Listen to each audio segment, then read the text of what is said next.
তো এখানে গিহুন ছাড়াও আরও 455 জন প্লেয়ার ছিল। এখানে প্রত্যেকের ড্রেস বদলে ইউনিফর্ম দেওয়া হয়েছিল, আর প্রতিটা ইউনিফর্মে প্লেয়ারদের নাম্বারও দেওয়া হয়েছিল। গিহুন উঠে এসে দেখে একজন বৃদ্ধ লোক সবাইকে গুনছিল। এই বৃদ্ধ লোকটাই এখানকার প্রথম প্লেয়ার, আর ওনার নাম হলো ইলনাম। আর গিহুন ছিল এখানকার লাস্ট, অর্থাৎ 456 নম্বর প্লেয়ার।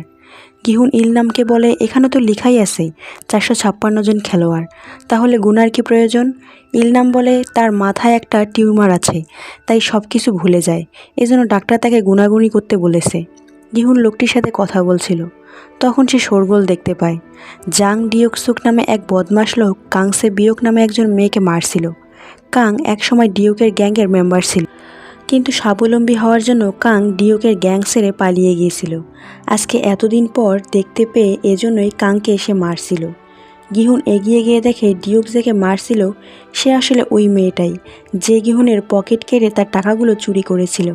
এবার গিহুনও ছুটে গিয়ে কাংয়ের সাথে ঝামেলা পাকিয়ে দেয়, তাকে তার টাকার ব্যাপারে জিজ্ঞেস করা শুরু করে দেয়। ঠিক তখনই মাস্ক পরা কিছু অদ্ভুত ধরনের পোশাক পরা লোক চলে আসে।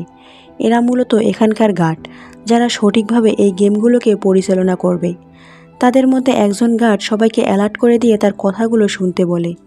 প্লেয়ারদের যেহেতু অজ্ঞান করে এখানে নিয়ে আসা হয়েছিল, তাই অনেকে এই গেমের ওপর থেকে ভরসা হারিয়ে ফেলেছিল। গার্ড বলে তারা কাউকে এখানে জোর করে তুলে আনেনি, বরং এখানকার অনেকেই ঋণে ডুবে আছে, তাই এই পথ বেছে নিয়েছে। সে কয়েকজনের ডিটেলসও তুলে ধরে এবং বলে তারা এখানকার সব প্লেয়ারদের ব্যাপারে A to Z সবই জানে, তাই কেউ যেন এখানে হট্টগোল না করে। এরপর সে গেমের ব্যাপারে কিছু রুলস জানায়। প্রথমত, কোনো খেলোয়াড় খেলা বন্ধ করতে চাইলে তা পারবে না।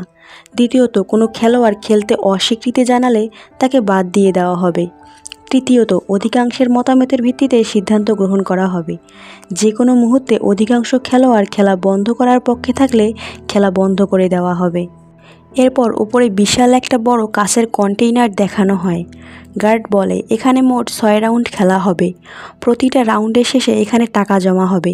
শেষ পর্যন্ত যে এই গেমটা জিতবে সে এই কন্টেইনারের সমান টাকা পেয়ে যাবে। এটা শুনে সবাই খেলতে রাজি হয়ে যায়। এরপর সব প্লেয়ারদের এগ্রিমেন্ট পেপারে সাইন করানো হয় এবং ছবি তুলে নিয়ে গেমের জন্য সব প্রসেসিং শেষ করা হয়। আর এই সব কন্ট্রোল রুমে বসে অন্যরকম একজন পোশাক পরা লোক তদারকি করছিল।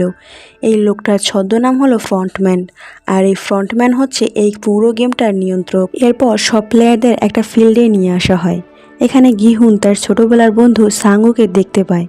সাঙ্গু ছোটোবেলা থেকেই অনেক ট্যালেন্ট, সে অনেক বড় কোম্পানিতে চাকরি করত, তাকে গ্রামের গর্ব বলা হতো, কিন্তু সেও ঋণের দায়ে এখানে যোগ দিয়েছে। গিহুনের যেন বিশ্বাসই হচ্ছিল না। গিহুন তাকে এখানে কেন এসেছে জিজ্ঞেস করলে সাঙ্গু বলে সে এ ব্যাপারে তাকে পরে জানাবে। এদিকে ফ্রন্টম্যান তার রুমে বসে টিভি স্ক্রিনে সব প্লেয়ারদের খেলা দেখতে থাকে। এরপর গ্রাউন্ডে একটি বিশাল বড় রোবোটিক পুতুল দেখানো হয়, যে এই প্রথম রাউন্ডের খেলাটি পরিচালনা করবে। প্রথম রাউন্ডের গেমটির নাম হচ্ছে red light and green light. এই রোবোটিক পুতুলটা রেড লাইট গ্রিন লাইট বলবে, যেখানে রেড লাইট বললে প্লেয়ারদের স্টপ হতে হবে, আর গ্রিন লাইট বললে সামনের দিকে এগিয়ে যেতে হবে। এভাবে নির্দিষ্ট টাইমের মধ্যে তাদের ফিনিশ লাইন ক্রস করতে হবে। যারা এই টাইমের আগে ফিনিশ লাইন ক্রস করবে তারাই জিতে যাবে। এরপর টাইমার চালু হওয়ার সাথে সাথেই খেলা শুরু হয়ে যায়। পুতুলটা পেছনে ঘুরে গ্রিন লাইট বলতেই সবাই সামনের দিকে এগোতে থাকে।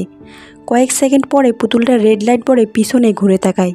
এ সময় একজন প্লেয়ার নড়াচড়া করছিল, তাই পুতুলটির চোখে থাকা মোশন ডিটেক্টর সেটাকে ডিটেক্ট করে নেয়। এরপর তাকে একটা গুলি করে। মুহূর্তেই ছেলেটা মাটিতে লুটিয়ে পড়ে। তাকে দেখার জন্য 250 নম্বর প্লেয়ারটা চলে আসে। সে এসে দেখে সত্যিই ছেলেটা গুলি খেয়ে মারা গেছে।